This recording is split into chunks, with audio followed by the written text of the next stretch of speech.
Good morning. This is Dr. Shannon Aiello from Columbia Basin Hearing Center. I'm an owner and audiologist here in Southeast Washington. And today I'm talking to you on behalf of Virtual Care, which is a group of practitioners that come together to offer online therapy sessions as well as educational videos such as this. So welcome. I hope everyone's having a good Friday. It's going to be hot here in Southeast Washington. We're supposed to break some heat records. I think they said it's going to get to be like 111, 115 in a couple days. So that's too hot, too early for us. But I hope you guys are doing well and have a nice cool weekend. But I wanted to take a couple minutes to talk to you guys about hearing aid technology. So we've talked a lot about hearing loss the last couple months and the different things you should know about it. And I figured this would be a good topic to dive into and just give you a brief overview of hearing aid technology, because as you will see, this is not what it used to be. So we are not looking at your grandma's hearing aids anymore, folks. So hopefully by the end of today, we're going to talk about three big things that have changed with hearing aids. We're going to talk about miniaturization. We're going to talk about ease of use. And then we're going to talk about connectivity or artificial intelligence. So hang on, it's going to be a whirlwind session, but we are going to dive right in. I'm not going to talk about any brands in particular. I will say there are 5 or 6 major brands in the hearing aid space, and each one has its pros and cons, kind of the things that they're good at and the things that maybe they could work on a little. But it's really important that you talk to someone that knows that brand really, really well when you're looking at working with hearing aids. So we'll get started. So hearing aids, when you think about hearing aids, what comes to mind? I know for a lot of us, it might be our grandfather's old hearing aids, those big things that went behind the ear and would squeal and whistle and were ugly and obnoxious and didn't work too well because you didn't seem to hear anyone well anyway. So that is what a lot of people think about with hearing aids. That's kind of the stereotypical thought about what hearing aids look like. Now, this is something that's been around for a couple years, but I have to tell you firsthand, this is not what hearing aids are like anymore. There are some bigger devices, for example, cochlear implants, or is an implantable device that does have a bigger behind the ear unit that people wear, but hearing aids in general have gotten very small so that most people can have a really nice cosmetically appealing device. So there are a couple different styles. There are ones that go in your ear, and so those are called completely in the canal, or in the ear hearing aids. There are even some invisible in the ear hearing aids. So I'm going to show you guys really quickly. This is an example of an in the ear hearing aid. So teeny tiny. I'm going to give you a reference. This is a penny. So this can sit on the head of the penny, you guys. So if someone's looking, we can fit these so that they're completely invisible in the ear canal. People will not see this even if they look down your ear, which is kind of nice. Having that invisibility factor is nice for a lot of ways. A lot of people are liking those custom hearing aids right now because the masks are fighting with hearing aids. If you have something behind your ear, as well as masks, as well as glasses, you can imagine when you take that mask off, there have been some fights recently with those styles. So a lot of people are opting to this style, this custom style, and I really like it for the right patient. There are pros and cons to it. It's nice that it's invisible, it's small, but you do want to make sure that you have pretty good dexterity, because a small hearing aid takes a small battery, which means you're going to be changing it more frequently. And also they are a little more prone to breakdown because they're in the ear completely, so they're exposed to wax and dust and debris and humidity and all sorts of stuff in the ear, so they can break down a little more than the other behind the ear units. But it's a great option. There's a little bit of a limitivity with connectivity, so they're not really interfacing with a lot of phones yet, which we'll talk about later. There are a few that are, as well as rechargeables, and again, we'll talk about that in a second. But for the right person that's really active, that has the right hearing loss, it's an awesome little hearing aid, one of my favorites. One of the most popular ones is called a receiver in the ear or a receiver in the canal, and that's this little tiny guy right here. Again, I'm going to give you the penny for kind of a reference. These are really great little hearing aids that go right behind your ear. There's a little tip that goes in your ear, but even if my hair was super short from the back, when I wear these, people do not see them. And so these are really tiny little hearing aids. It's amazing how much technology we have in these.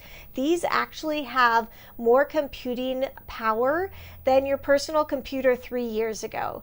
So they're teeny tiny. They're not things that people are going to see. So please, the days of the old beige banana are gone. Hearing aids are actually pretty dang cool. We've even had some companies go to master hair colorists in Hollywood and change the color so that it blends with people's hair better. So they really are more cosmetically appealing than you have ever seen before. In fact, I would bet they're more cosmetically appealing than those Bluetooth devices that we're wearing in our ears, either in our ear or behind the ear. You know what we're talking about there. These guys are teeny tiny. No one will ever see them, but they punch so much power with technology, and there's so much they can do. So miniaturization has been amazing over the last couple of years. They're just able to put so much technology in a teeny tiny little device that runs on a teeny tiny battery. It's pretty extraordinary.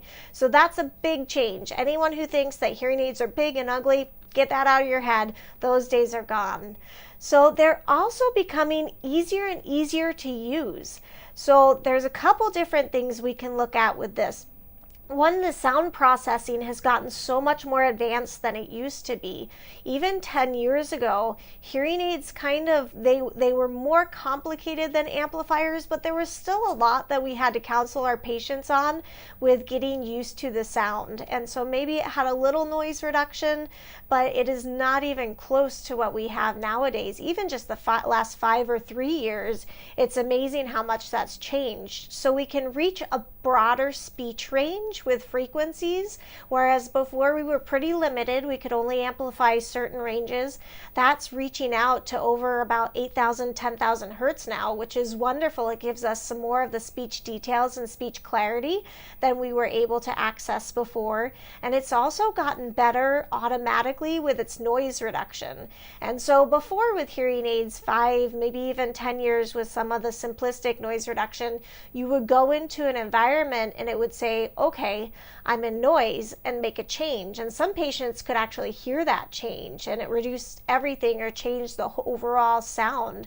Well, now it can change up to 6 different classes of sound. So if you go into an outdoor cafe and walk in, your hearing aid is automatically going to say, okay, I'm in noise. I hear, impulse noise, maybe loud clattering of dishes, speech in noise. We're outside, so maybe there's some wind noise or some car noise from things going by.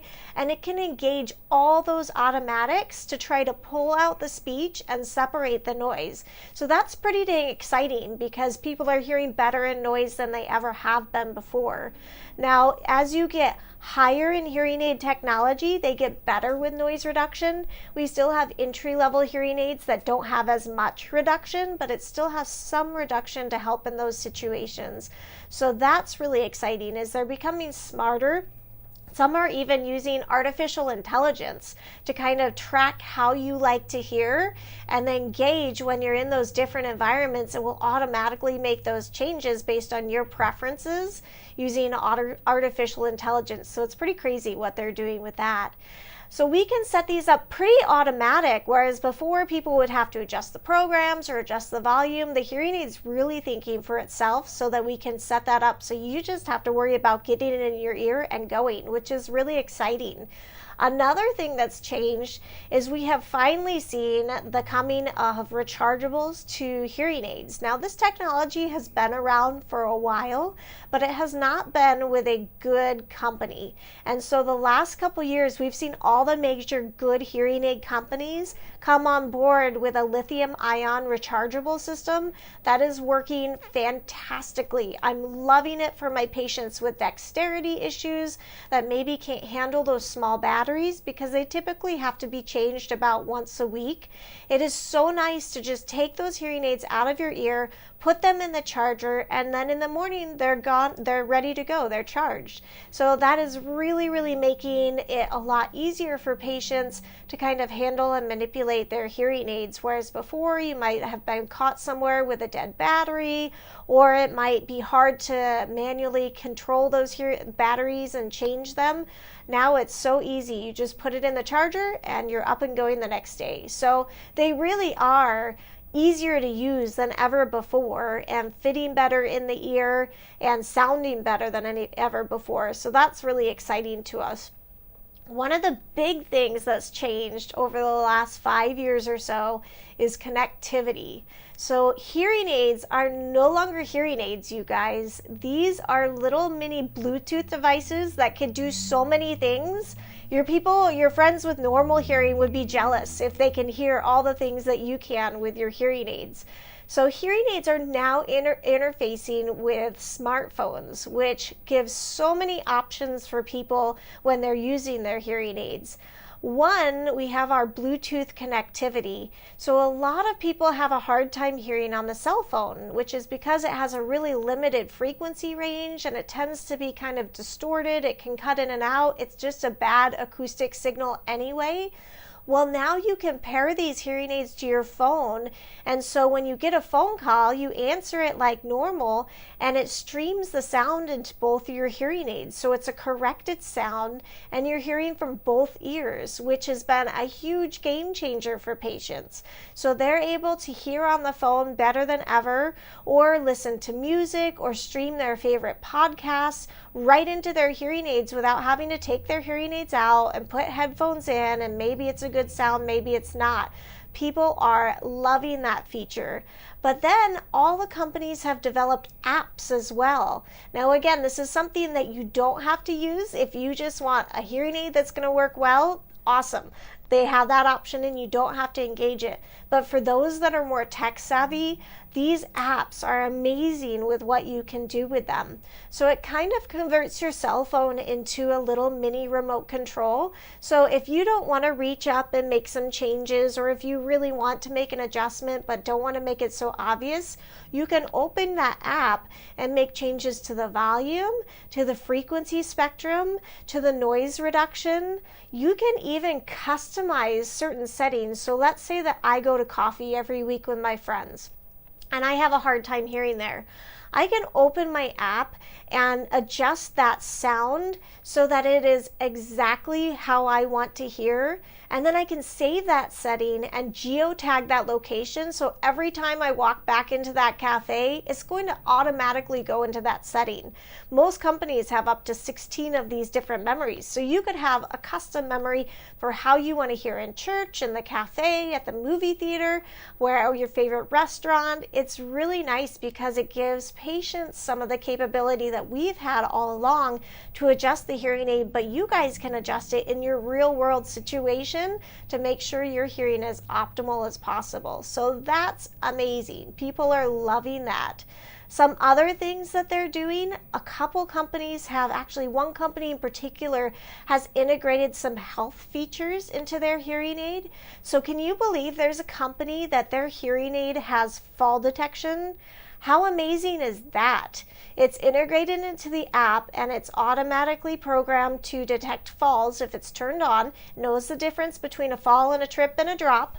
But when someone falls, we can program it so that it sends a text messages to 3 select contacts so they know, oh my gosh, Dad fell, I better call him and get a hold of him. And so think about how life-changing that could be, if you have a parent that's living on their own that is prone to falls and you're kind of worried about that. They don't have to do anything. They don't have to push a button. It will automatically send that alert to you guys so that you can check on them. So the fall detection is amazing. It'll also track steps so you can see how much you're moving during the day, because we know how important movement is with keeping your muscles and keeping going and being active and all the proactive things that brings. It'll also detect how often you're engaging in conversation. So we've talked about needing to use your auditory brain, kind of a use it or lose it situation. So just because you're wearing hearing aids, if you're just sitting there and quiet, that's not really engaging your auditory brain so that you can see, gosh, maybe I should make a phone call, maybe I should invite my friend over for coffee. But it's kind of neat, this brain-body balance that this company has brought to the table. So it's looking from more of a health standpoint.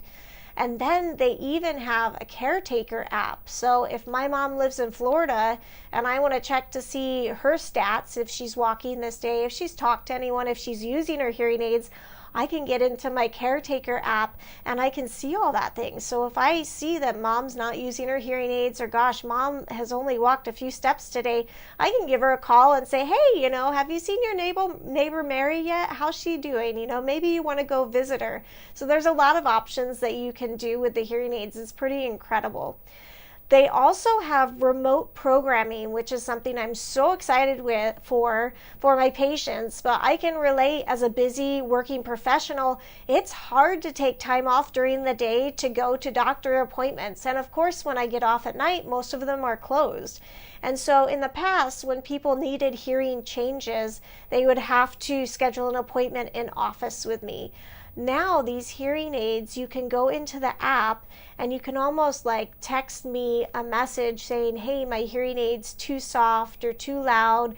Can you make this adjustment? I receive it, and then I can send you new settings that you can download and try without ever taking time off or ever coming into the office. You can also backtrack and it'll save all the previous sessions so you can go between them and see which one works best for you.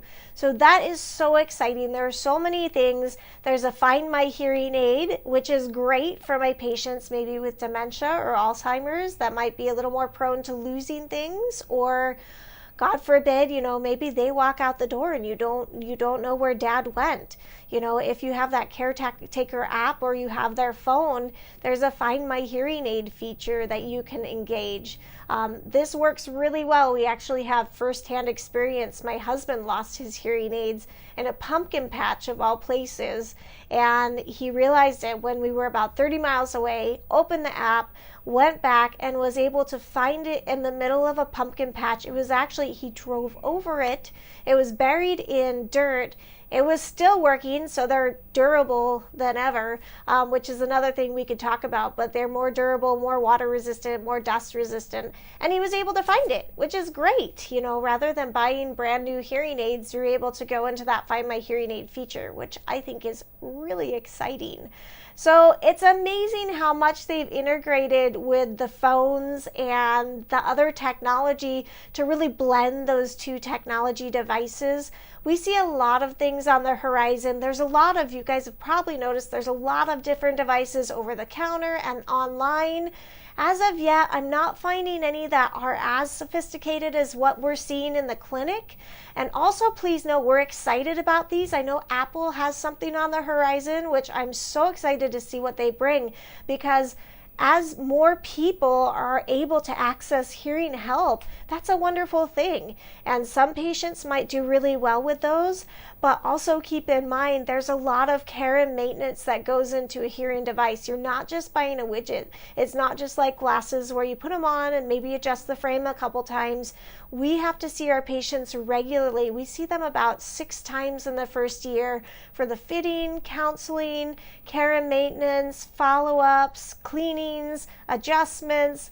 There's a lot of care that goes into hearing aids. And so ultimately, it's great. It's the best plan for you and your hearing health to work with a doctor of audiology who knows the device really well. I would recommend going to one that has access to a couple different companies, because there's not a one-size-fits-all. I mean, we all have our favorites that we like, but there's not a one-size-fits-all hearing aid. So I would avoid a company that just has one hearing aid or just pushes one hearing aid, because everyone's a little different. Everyone's hearing needs are a little different.